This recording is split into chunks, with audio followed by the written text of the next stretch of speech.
Welcome to this Q&A session about siblings, about attention, about bickering, about all manner of questions that have come in to me this week, and I am now going to go through them rapid fire style. So let's get started, and that is because we are in April.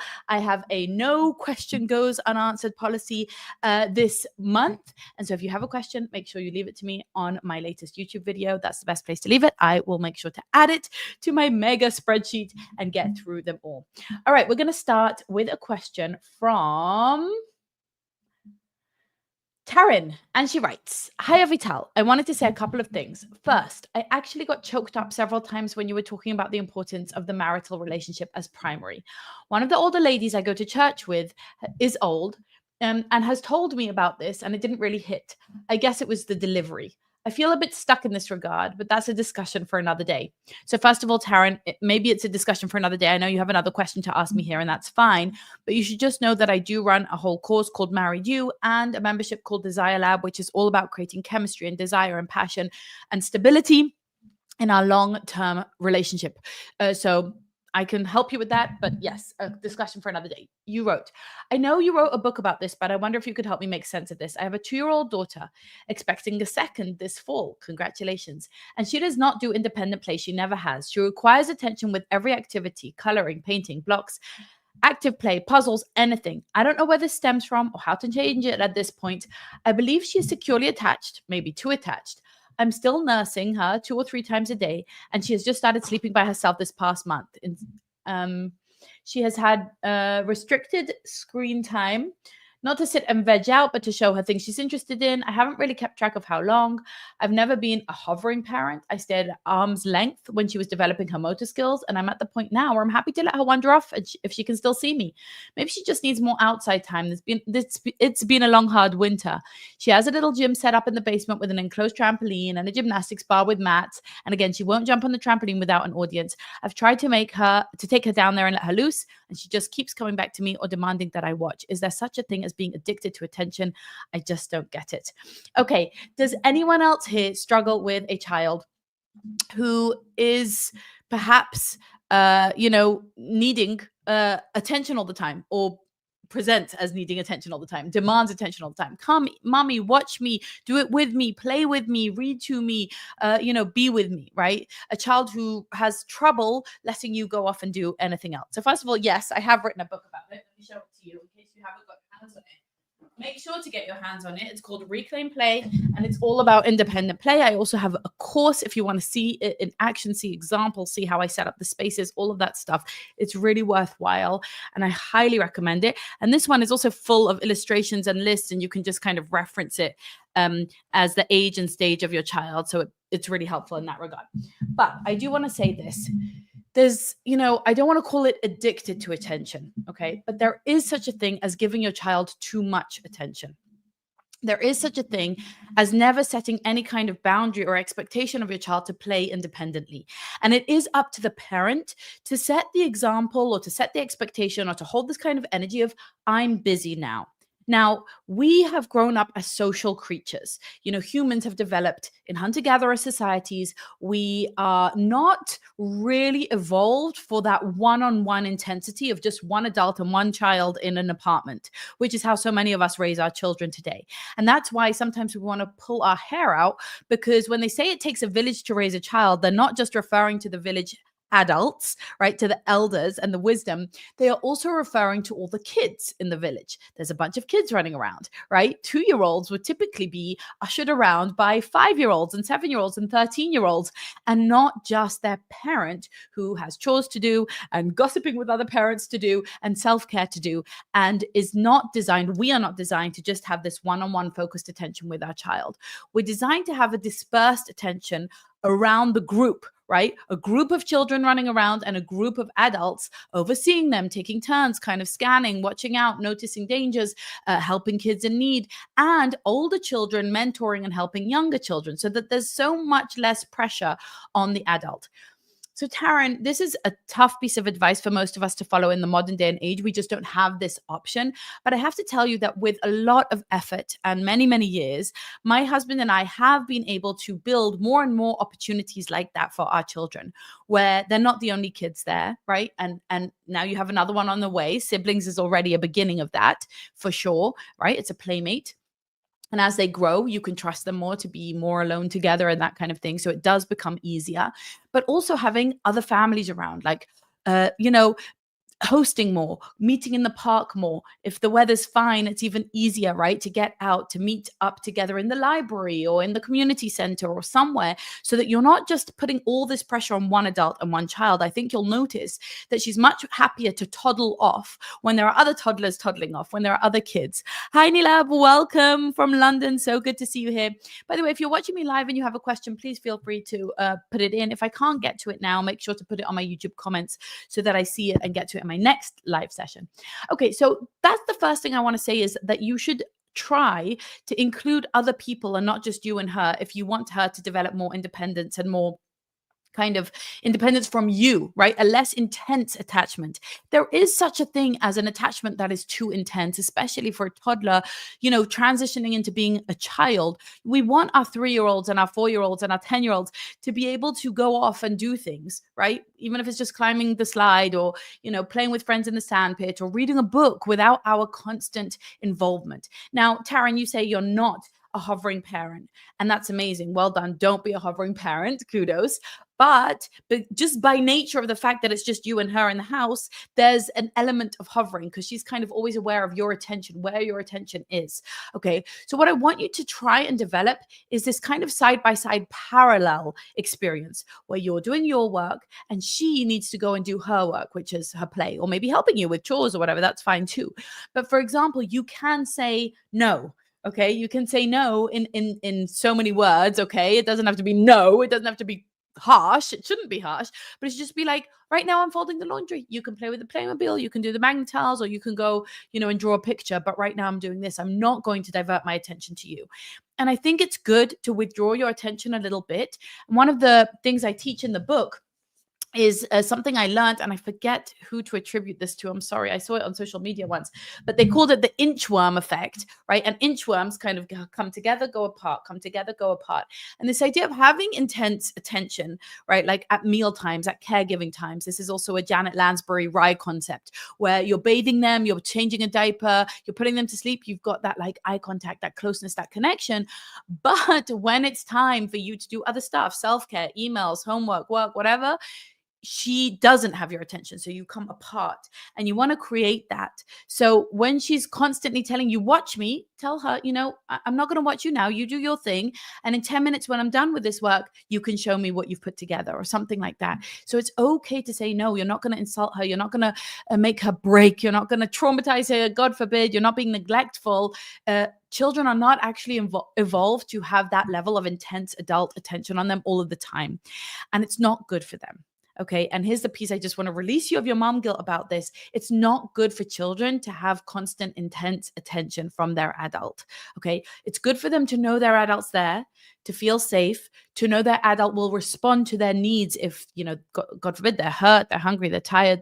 The adult will be there, but not for the adult to constantly be enamored and fascinated and intrigued and tracking them everywhere, right? That is a type of hovering in a way that's not good for them. It develops a bit of a narcissism. It's healthy narcissism in a toddler, but it becomes unhealthy narcissism, in an 8-year-old or a 14-year-old. We don't want that kind of intense attention.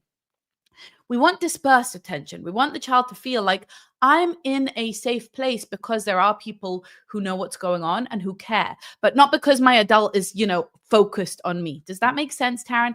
Let me know if that answers your question. So I want you to pull back a little bit. In this book, I have a lot of scripts for you. In the course, I have examples of how to set up the zones. Now, the reason she's not going to stay in the basement at 2 years old is because that's far away from you and she's not going to feel safe, right? Little children need kind of proximity. They want to be within earshot and preferably within eye line of you. They want to be seen by you. Okay. So, but if you could set up her play area right nearby you, or just across the room, just in the other room, just behind a wall, but not downstairs, you're going to have a lot more success with that. All right. Let me know how that goes. I would love to help you out with that. And also, I just really want to encourage you that it is worth doing. It's important to get a child to play independently, especially Taryn, because you're expecting number two. Congratulations.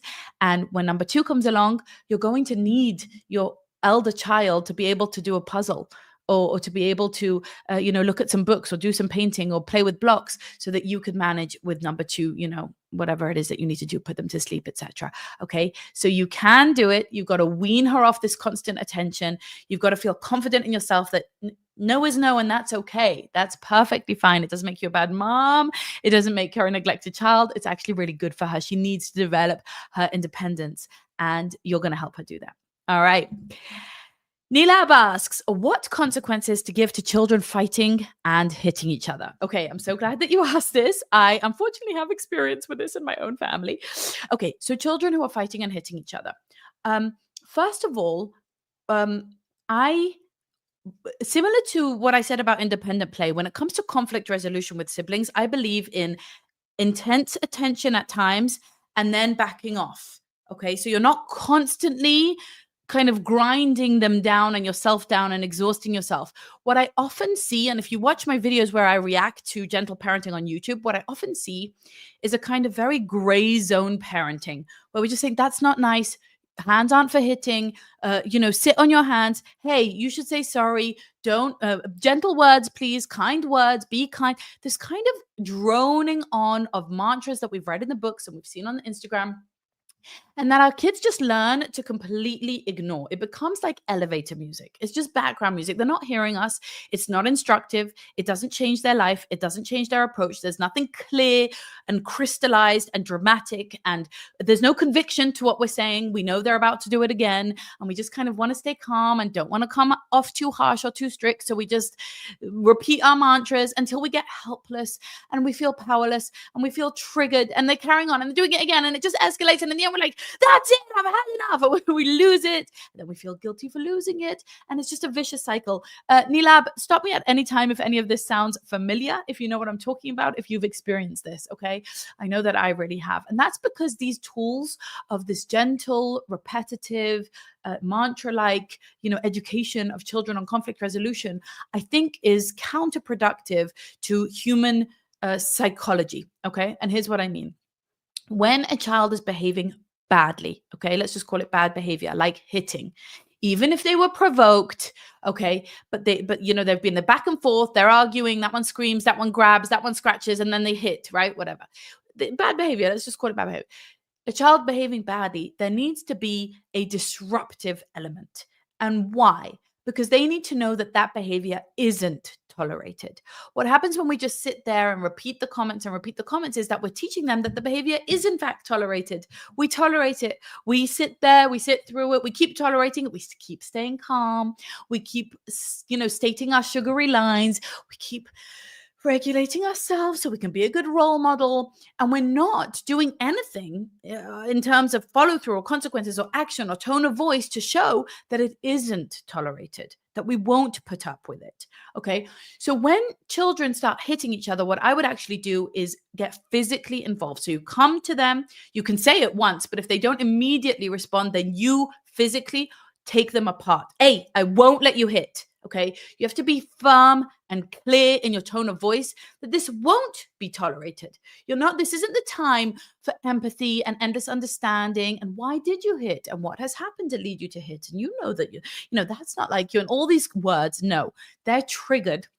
That means their prefrontal cortex thinking brain, their coachable brain, the type of brain activity that allows for teaching and for reflecting and for planning for the future is not currently online. So that's the time when you just come in with clarity, with disciplined boundaries. Okay, so that means I won't let you hit. You sit over there, you sit over there now. Okay, and you say it clearly. You don't have to be mean. You don't have to be harsh. You don't call them names. You don't hiss and get all triggered. You don't use aggressive hands and hurt them and pinch them, or anything like that. But you're clear. Okay, you are strong, assertive. Okay, assertive.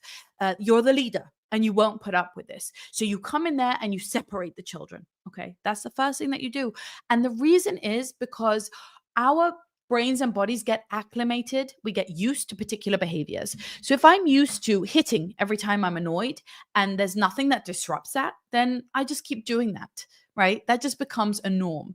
And anyone who has trained an animal or trained themselves in some kind of behavior change modification, right? Behavior modification is hard. They know that you can't a little bit, you can't just allow a little bit. You can't be moderate about it. You have to abstain. You have to be clear cut. There will be no hitting, and you separate it. Okay, so that's the first thing. Okay, then you ask me, what are the consequences? Well, the consequences of hitting someone are that you can't hang out with people, right? If you're not going to be safe to be around, if you're being violent, then you can't be with people, unfortunately.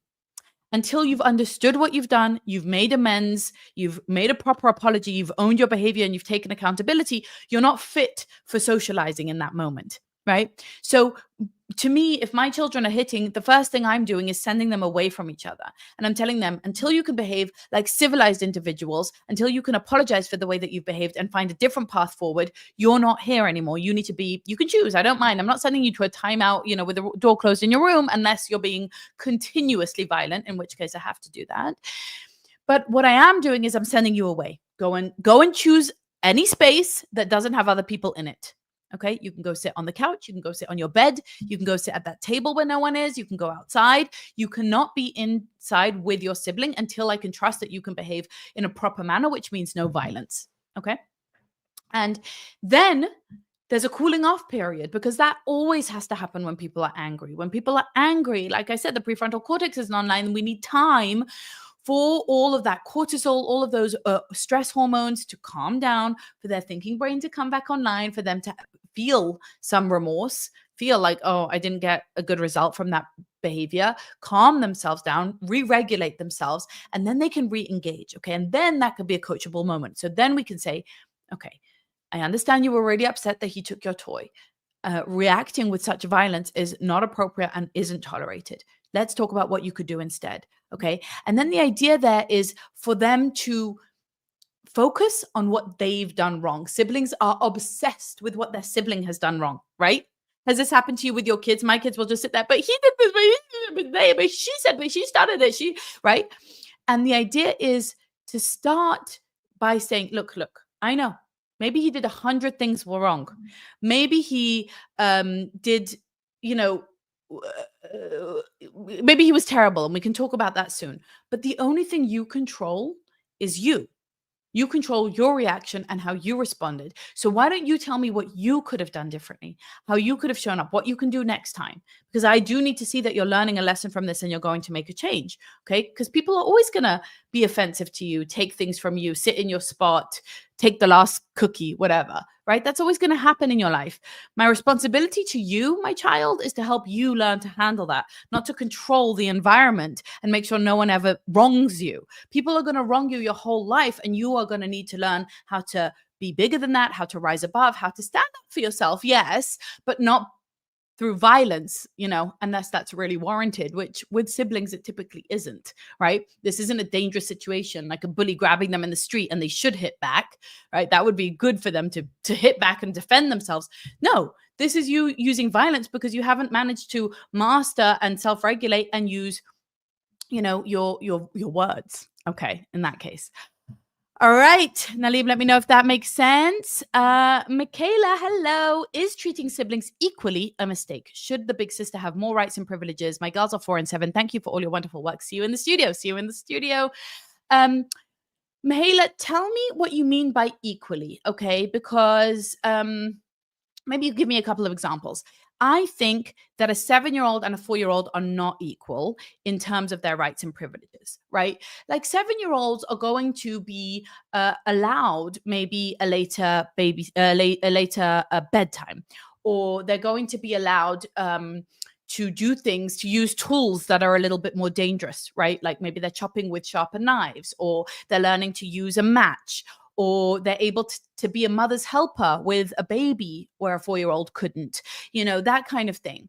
So I think that they could not be treated equally in all things. For example, where I live, it's the law that 9-year-olds are allowed to cross the road by themselves without an adult, but 4-year-olds are not. So they're not equal before the law. They're not equal in terms of their mental development, their physical development, their academic and social development.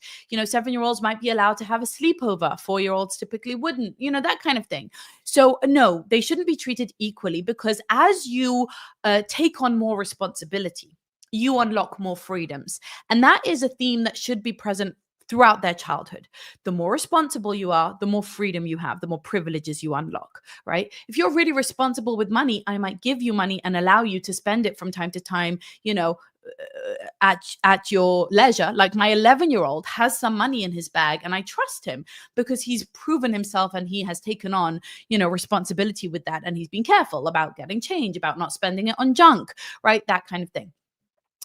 So 7 and 4 are still both pretty young, but it's quickly becoming an age, right? When she's 9, when she's 10, where she's going to be allowed to do things that her younger siblings can't. When you treat your children equally, you're basically creating a flattening effect, right? Like even kids who maybe are capable of more, should be allowed more, are at a developmental age where they can do more, are treated like babies, and they actually end up resenting their little siblings for holding them back. So that's not great for them.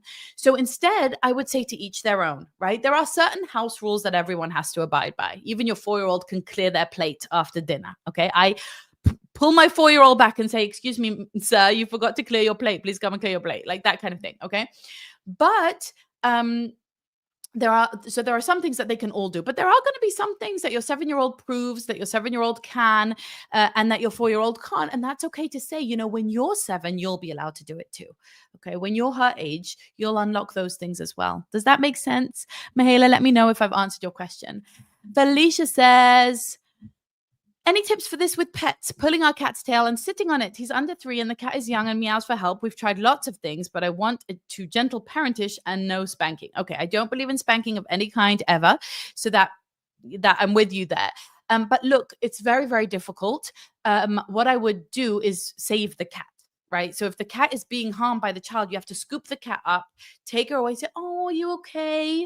That hurts. No, this is how we treat the cat. This is how we treat the cat. And as soon as he's violent to the cat, you pick up the cat and you take her away so that he can't do those things. Felicia, does that make sense? So there just needs to be this repetitive behavioral consequence that every time I'm aggressive to the cat gets taken away. This isn't working. You've got to create that link for him so that he's not doing that anymore. Does that make sense? Okay. Marie, Avital, I wanted to tell you that I'm a little disappointed that I bought your old course, Parent in Love, and then it ended. Now you have a new course and I can't spend all that money to do both. Marie, it has not ended. If you've bought it, you have access to it. It's yours. I have redone my entire marriage course. I often do that. I always try to keep my materials up to date. I have new equipment. I have new lighting and cameras and ideas. And I think it's part of my job. And, what I bring to the table is that I stay up to date and that I refresh. And as my own life experience and my own research and the world changes, I bring new and relevant products. But if you bought it, it's yours and you do not have to buy the second one. You can. I think I offered a pretty hefty discount to those who were in Parent in Love to be able to upgrade to Married You, but it's absolutely fine if you don't want to. But like many things, like you buy an Apple phone and then a year later they come out with a better Apple phone and you still have your phone, and that's fine. But that is something that I do in my work from time to time because I want to stay relevant and top of mind and helpful to my students. I hope that makes sense, Marie. And I still believe in everything that I taught in Parent in Love. So I think, definitely keep watching it and keep enjoying it. Nilab, thanks a lot, Avital. I understood everything you said, but what if they don't want to leave the room for a cool off? What consequences to give if it continues fighting? Then you have to follow through physically. I know this sucks and no one wants to hear it. And it's so taboo in the gentle parenting world, but parenting is a contact sport. Okay, when we parent, we have to actually use our bodies sometimes. Okay, so we first try with our words in a firm, clear way, leave the room now. But then if they can't do it, then you have to actually come and pick them up. Sometimes kids get so stuck, so triggered, so overwhelmed, so tantrumy, whatever, that they can't process what you're saying and they won't listen to you because they're defiant, they're angry, whatever. But just like if a kid is running into the road, you'd say, stop. But if they don't listen, you run after them and you grab them, right? You're not leaving it up to their goodwill and the off chance that they actually manage to listen to you in that moment. We don't leave it up to chance. We follow through. Just this week, I had an experience like this. It's so rare, but it happens. And when it happens, it happens. And you should follow through because your kid will learn that you mean it. And then they'll be more likely to just listen to your words the next time. What you must not do is keep threatening and then not follow through. Like, I'll put you in your room, but I don't really want to pick you up, or it's too hard for me, or, no, if you're going to do it, you got to do it. For example, this week, my son was on the trampoline with friends, and he got in a fit. Okay, a fit. He was like really angry that someone was really unfair in the game, and he started being all violent. And I said to him, stop right now and get off the trampoline. You need to cool off. And he said, no. And I said, if you don't get off immediately, I will come in there and take you off.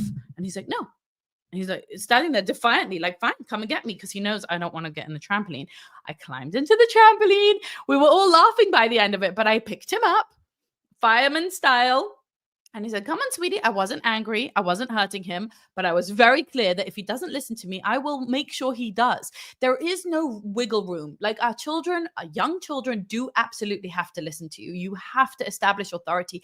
They need that from you, right? They deserve that. They deserve to know that your word means something, that they can trust you, okay? That you aren't just throwing empty threats at them and hoping that they'll pick it up. Okay, you have to actually get down there and do the thing of taking them to their room, of taking them away of taking the toy away, of taking the cat away. And the thing is that you do that once or twice and they learn that you actually mean it. And then you don't have to follow through all that much because your word becomes more believable. Many of us have just kind of tainted our words, right? We've cheapened our words by just saying them again and again, but never actually doing them. Nilab, does that make sense? Does that answer your question? Let me know. And I'm moving on to the last and probably the last question for today.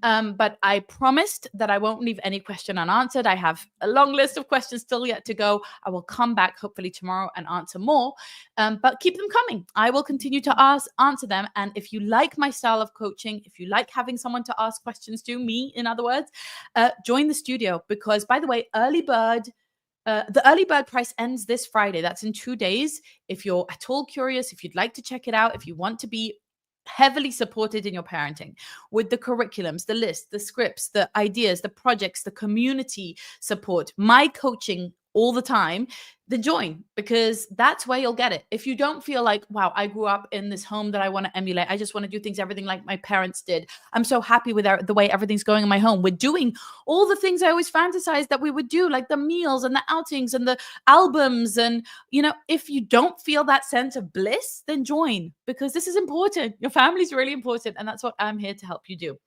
Okay, you've joined programs for much less. Believe me, you've joined programs just to, not just, but you've joined programs maybe to reclaim, I don't know, like I'll speak about myself. I've done programs for, core muscles after giving birth.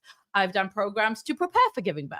I've done programs all about how to do different creative projects or cooking, and all of that is amazing and good. And I've got good results with it, but it's so much less significant than like my family life, being a good leader to my kids. So I bet you've joined a few programs, maybe health and wellness or fitness or creative programs or business programs, or in your field of expertise or in your career, or maybe in your maybe in like cooking or in the gym or anything like that. And those have been, that's wonderful. But don't forget, like, your family life is really the most meaningful thing you'll ever do. So give the studio a try, because it's the only program of its kind. Okay, Shalom Avital. I have a loaded question. This is from Alyssa. She writes, I have an 11-year-old son who has Asperger's and an 8-year-old son is neurotypical.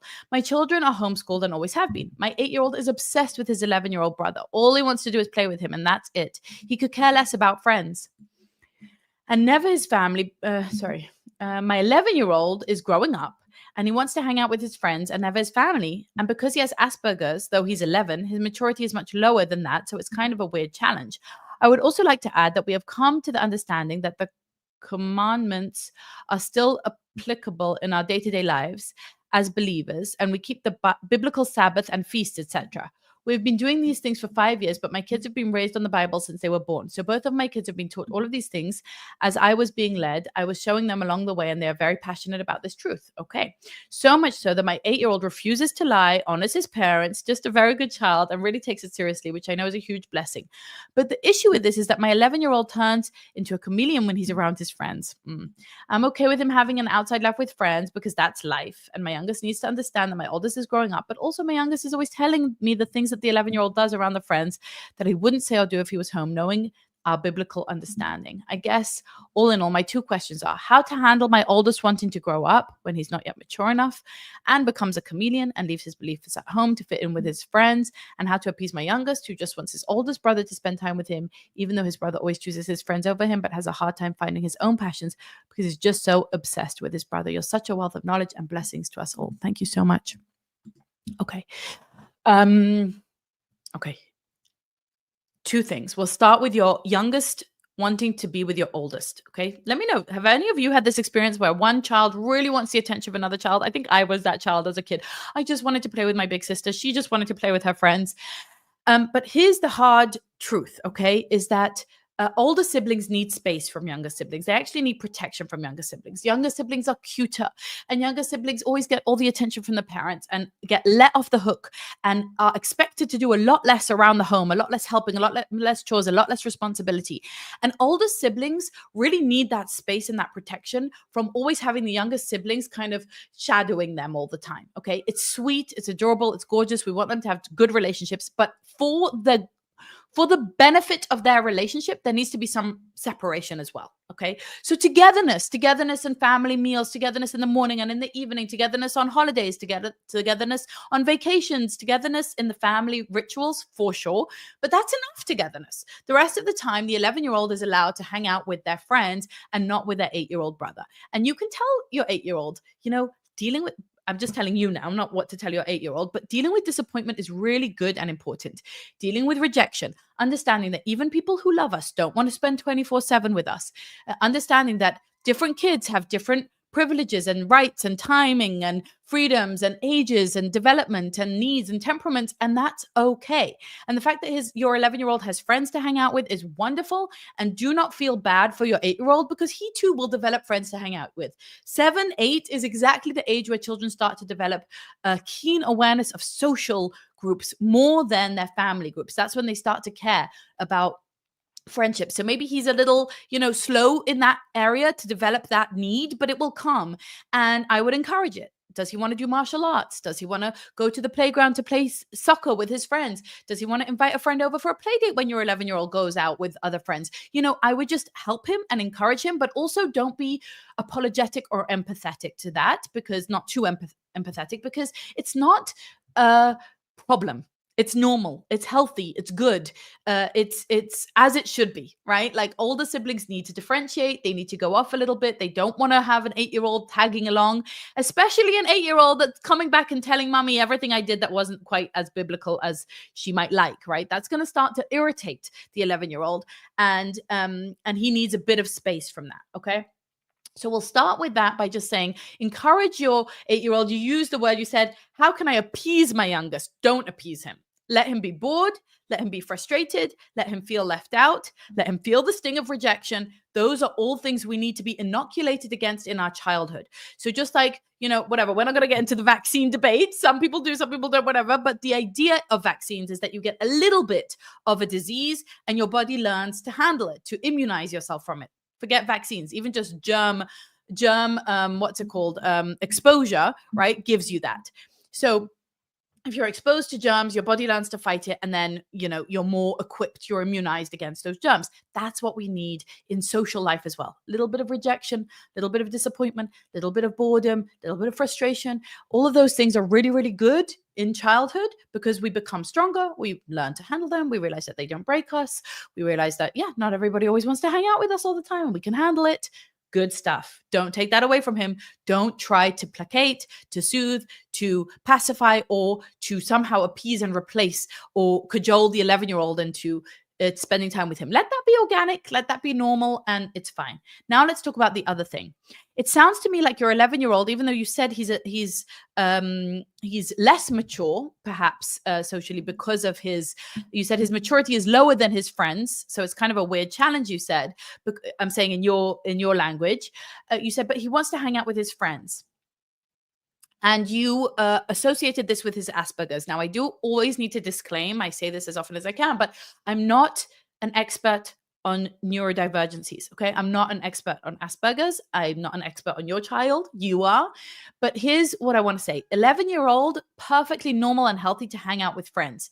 Does it matter the influence of the friends? Yes, it does. If these friends are teaching him to do things like lying or dishonoring his parents or things that are against your faith and against your beliefs and against your values, if you perceive it to be quite extreme, like quite a real threat to your family, then I would consider modifying the way that he hangs out with these kids, finding other kids to hang out with, saying, oh, you know what, you can hang out with them, but bring them over to our house because you want to keep an eye on what's going on. Or it's only a neutral turf, like in the playground during daylight, that kind of thing, just a little bit more protections. It matters tremendously that he is very, very concerned with social standing and with peer pressure and with what his friends are doing. And if his friends, for whatever reason, think being cool means doing something that's against your values, then you are not only within your rights, but you are really obligated to set some kind of limit around that and to protect him from those things. We want him to have a rich social life. We want him to go out and spread his wings and exercise independence. We don't want him to get in with the wrong crowd, right? To be influenced by the wrong stuff. Now, I don't know what you're referring to, okay? You only mentioned lying and honoring parents as things that are biblical, that you're, devoted to. I don't know what your values are. Inside the studio, we really focus on what is our vision, what are our values, what are our rules, what do we believe in, what do we not believe in, right? For some people, an 11-year-old girl going out wearing hot pants is totally fine. It's just part of the culture. It's what everyone does. And for some people, that's a transgression of values. I can help you figure out what those values are, but it sounds like you're quite clear on what you believe in. Are these friends aligned with that or not? Now, there is a gray area here because we all have friends that aren't exactly quite, according to our values, but we still get along. We still, have a lot of acceptance and tolerance and diversity, and we celebrate that, and that's good. And that is a little bit like those germs I was talking about. Like you are exposed to different germs in early childhood, for example, and it doesn't weaken you. It doesn't kill you. It strengthens you. So you're like, oh, those people aren't vegan, but we are vegan. Those people are religious and we're not religious. Those people, believe in spending money on lavish vacations and we don't. Fine. Okay, so we all have our different values and it's okay. We just accept that and we go stronger. And you don't need to create a perfect little bubble of just exactly, clones of you. You don't need to, and you can't, because that doesn't exist. But there are exposures that are more like toxins, okay, that are more like carcinogenic toxins that are dangerous, right? If these 11-year-olds maybe are drinking, if they're looking at porn, if they're doing things that are really, you feel like, listen, that's not just a good exposure because, hey, to each his own and live and let live and we're all a bit different. That's a negative exposure because that goes in direct opposition to our values and that can be a social contagion for my child. Then you're going to need to protect them from that. Does that make sense? Let me know, Alyssa, if this helps. I'm very happy to expand. I just want to say that these are the exact types of themes that we cover, that we go in depth in, that we have a lot of back and forth, pushback and troubleshooting and breakthroughs on these subjects to really give you the clarity you need to be the leader that your child needs so that you can lead with conviction. Hey, is this a group of friends that's a problem for my child or is it absolutely fine? Hey, should I be getting involved when my 8-year-old is jealous of my 11-year-old or should I let them be because this is healthy for them? These are the types of ongoing, never ending, right, decisions and choices and dilemmas that we face as parents. And that's where I'm here to step in and help you to gain clarity. Because when you have clarity, you have conviction. When you have conviction, you have confidence. You can lead. You can be that leader that your child really, really needs. And you can tell them, this is the right way, this is the wrong way, here's what we're doing. You can move forward, you can set the boundary, you can follow through like we've done, like we've spoken about with Nilab's question, etc. Really, really important. Okay. Now, I see that there are other questions here. Let's see if I can quickly answer them. I don't want to leave any unanswered, but if I don't get to your question, please make sure to just post it on one of my comments so that I, like on a comment on my recent YouTube video, so I don't miss it. Shal says, my 5-year-old is eating from the basket at school. It's where the kids throw the snacks that they don't want. She carries wholesome food for lunch. She told me the truth. I don't want her to stop telling the truth. Excellent. So you need to praise her for telling the truth, but also tell her that she's doing the wrong thing, right? She's not allowed to eat from that basket. I'm assuming that's the question, right? You're saying, I want her to stop, but I'm happy that she told me the truth. So you say, sweetie, I'm so proud of you for telling the truth. It's so good to be honest. You should always be honest, even when you've done something wrong, or especially when you've done something wrong, because that's when I can help you. The truth is that basket is a basket where kids keep their snacks, and you're not allowed to take from that. Okay, were you jealous of some of the snacks that you saw there? I understand. But here, we're going to pack your packed lunch. This is what you have. This is what you eat. And I don't want you to eat from that basket anymore. Tomorrow, I want you to come home and you're going to tell me what happened. And hopefully you won't have you'll have made the right choice, right? You're going to make the right choice to not eat from that basket. And, and you'll be able to tell me that, and we can celebrate your success. Shal, does that answer your questions? Does that make sense? So praise the truth telling, but also correct the bad behavior. Do you have any ideas for how to make bedtime more peaceful? My husband does this routine with our 2-year-old kids every night, 5 and 3, 2 older kids, sorry. But every night my 5-year-old complains and he wants to stay up later. Okay. I have a video all about peaceful bedtime routine, so please go ahead and watch that. I will just say that a child complaining, it doesn't mean anything. It doesn't mean that you need to change something. It doesn't mean that you need to engage with it. Don't give it too much attention. Don't do too much back and forth. Children sometimes just need to learn to get with a program. Like, you can ask me every single night for the rest of your life to stay up later, and it's going to be a no every single time. So you can just give that up right now. It's a waste of your time. And the more you kind of give it attention and, oh, he's complaining about it, he's making a fuss about it, he wants to stay up later. No, you can't stay up later. Why are you up? The more attention you give it, the more you kind of grow it. You kind of invest in it. And I would just withdraw attention and just be like, yep, okay, I heard you. You wanted to stay up later, but that's not going to happen. You know that this is the bedtime. So you make it a non-issue. Now, the other things that you need to do are making bedtime routine very predictable, very routine-y, right? Like the lights go down low, the music, the whatever. I don't know what, you sing a lullaby, or you read a book, or you do snuggles, and that helps cue the brain to calm down and go to sleep and wind down.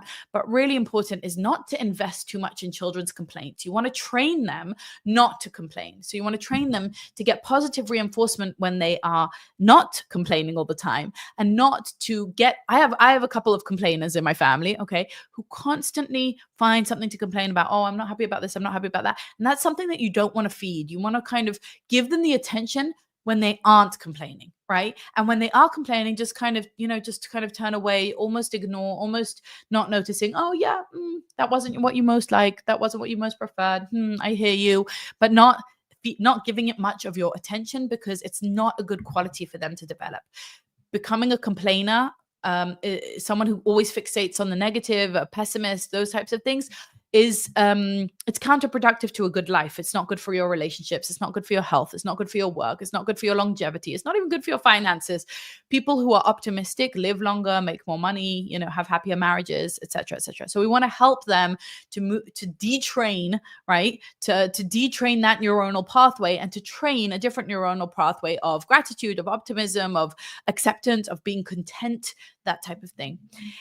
Country bumpkin, does that make sense? All right, now head on over to my latest YouTube video. Leave me your comments there. I will add them to my mega list. I will address them in an upcoming video, and make sure you're going to highfam.com/studio and getting the early bird, because it's disappearing this Friday.